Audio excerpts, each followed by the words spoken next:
Hello viewers, welcome to Big by Physics, and from today I am starting the Olympiad series for mechanics. In this series we'll be covering topics like basic maths, all those for JEE Advanced Olympiad, NEET even, you can also watch it for NEET. Well, there may be few lectures which will not be relevant to JEE and NEET, but they will be relevant to Olympiad. So today is the first lecture, and today's lecture will be very basic, I'd rather say. It will be just trigonometry. I'll be revising you trigonometry. One disclaimer before going or proceeding through physics in this series that you must revise class 10 trigonometry, algebra, geometry. Geometry, the thing in geometry is that it's not necessary while solving physics in JEE, but they may be required for Olympiads because in AC, if you remember AC, if you know about AC circuits, then there will be some geometry. Even in Newton's law of motion, kinematics, you need to involve a lot of geometry. Yeah. So the revised geometry, coordinate geometry is a lot of useful in physics, and surface area volumes. Well, we'll be deriving the volume of sphere, all those while doing integration. Okay, so let's get started with trigonometry. Now we define six trigonometric parameters: sin theta, cos theta, tan theta, cosec theta, sec theta, cot theta. And what is sin theta? If you consider a right angle triangle ABC, which is right angled at C, and suppose angle B, that is angle ABC, is theta, we write sin theta as AC by AB, which is equals to P by H. I am marking it. So sin theta is P by H, cos theta is B by H, and tan theta is, here it's written tan theta, probably, yeah, tan theta is P by B. So one thing you must know about these trigonometric ratios is that first is b square plus b square is equal to h square. This is the Pythagorean theorem. Cosec theta is one of the trigonometric formulas, functions, and cosec theta is written as 1 by sin theta. Sec theta is written as 1 by cos theta, which is equal to h by b. Sin theta can be written as p by h, which can be further expanded as p by under root b square plus h square. Cot theta is 1 by tan theta, which is b by p. Now if you divide this whole equation by h square, I am marking by red, you will obtain this equation 1, means point 1, p by h whole square plus b by h whole square is equals to 1. We already defined p by h as sin theta and b by h is equals to cos theta, so you get sin square theta plus cos square theta is equals to 1. Then similarly, you'll be deriving other trigonometry relations like sec square theta minus tan square theta is equals to 1, cosec square theta minus cot square theta is equals to 1. These two are also important, and probably you might have done these in your 10th standard. These are the formulas from 10th standard. Okay, I'm not elaborating on this much because this topic you already studied, and we cannot waste our time in these 2 years. It's a very little time, so I'm just proceeding with all of these ones so that you get a good review. Okay, then coming to trigonometric values, you probably may have remembered the trigonometric values by using some chart and tricks. That's if you want to write sine theta, then put 0 degree, 30 degrees, 45 degrees, 60 degrees, and 90 degrees. Write numbers from 0, right? Then write 0, 1, 2, 3, 4. This corresponds to 0 degree, 30 degree, 45 degree, 60 degrees, and 90 degree. Then divide the whole by 4, means each of the terms by 4, and then later take the square root of each. From here, you will obtain each of the trigonometric values. That is, sine 0 is 0, sine 30 is half, sine 45 is 1 by root 2, sine 60 is root 3 by 2, and sine 90 is 1. Okay. Now, yeah, two trigonometric angles are there, which is 37 degrees and 53 degrees. These two angles are not, means I can say it's kind of unconventional angles, rather to say. But you have to remember the values, that is sine 37 degrees is given as 3 by 5, sine 53 is given as 4 by 5. Okay, just consume these values, I'd rather say, means attach it to your memories, just make it uniform. You'll have it in your lifestyle because this will be coming in your upcoming GE problems a lot, these two values.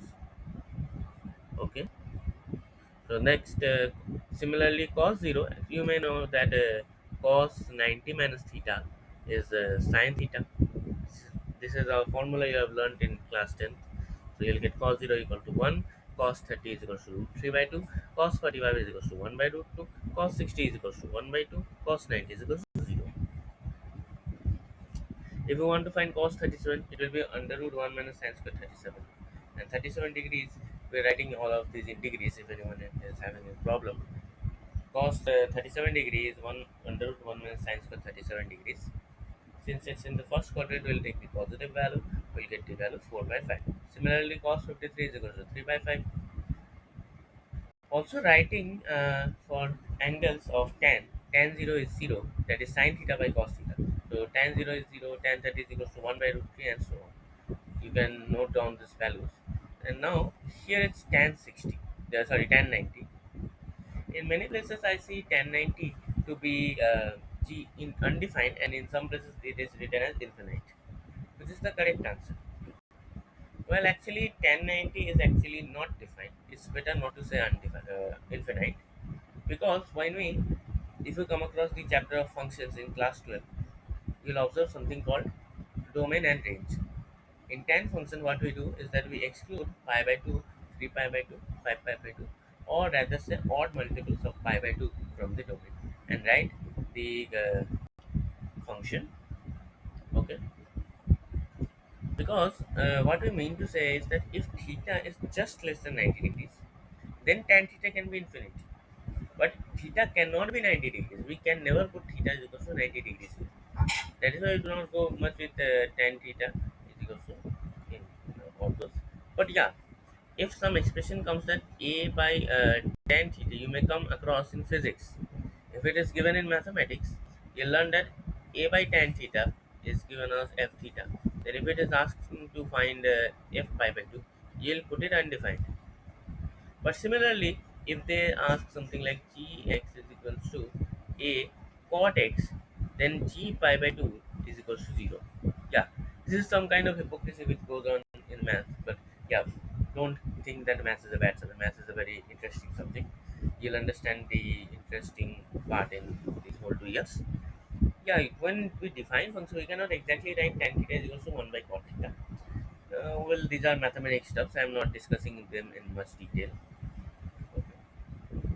So this is the derivation of sine 30 degrees. If you want to check it, then you may check it. Yeah, now this portion is something which is not taught in your class 10 syllabus. That is angles in the second, third, fourth quadrant.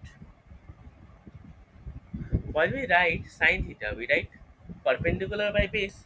Now perpendicular can be given as y coordinate by perpendicular by hypotenuse, and hypotenuse we consider hypotenuse to be a fixed length, that is r, and this r is positive. And we define sine theta is plus y by r, where y is the y coordinate of that point p. Here I am taking point p to be in the second quadrant, and cos theta to be x by r, where x is the x coordinate of the point p. Now observe that r is positive. In second quadrant, y is positive but x is negative. That means that in second quadrant, in quadrant 2, sine theta is greater than 0 and cos theta is less than 0. Now, what will be the sign of tan theta? Tan theta is sin theta by cos theta, positive by negative. Of course, it's negative.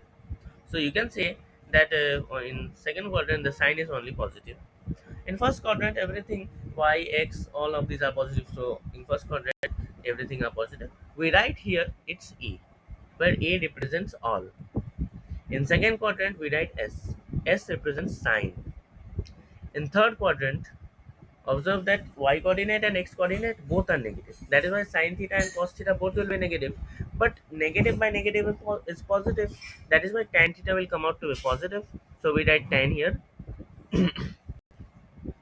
Similarly, in fourth quadrant, you can see that cos theta is actually positive. Therefore, we remember in numeric that all sine, tan, cos. For first quadrant, all are positive. Second quadrant, sine is positive. Third quadrant, tan is positive. Fourth quadrant, cos is positive. Okay. Hope you get it. This was something you must remember. And now coming to next portion. These are 90 plus theta, 90 minus theta, all the angles, complementary and supplementary angles.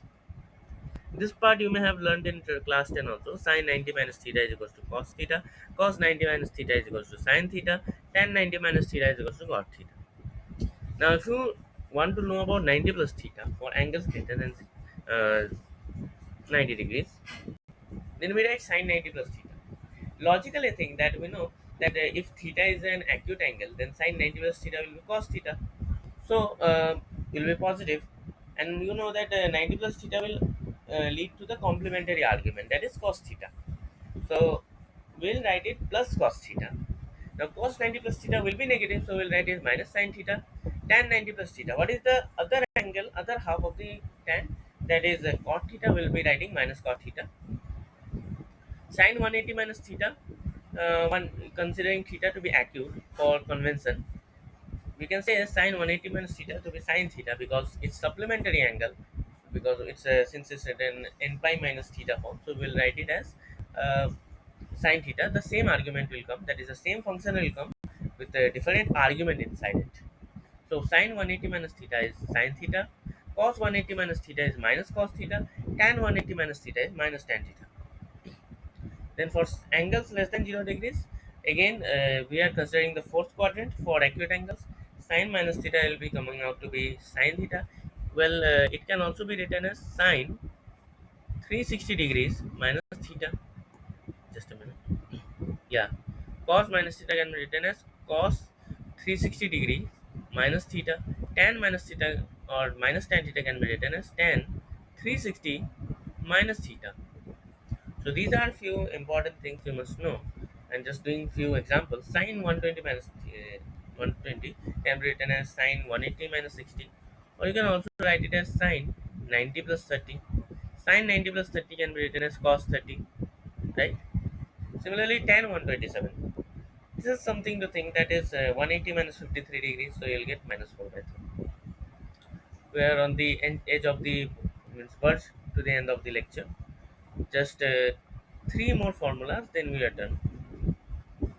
These are, first is the addition of angles with sine as the function on it. So sine a plus b, you must remember that sine a plus b is given as sine a cos b plus cos a sine b. You can also see the check out the proof using geometric methods in any of the you can get it in YouTube only.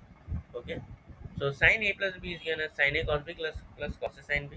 Cos a plus b is equals to cos a cos b minus sine a sine b.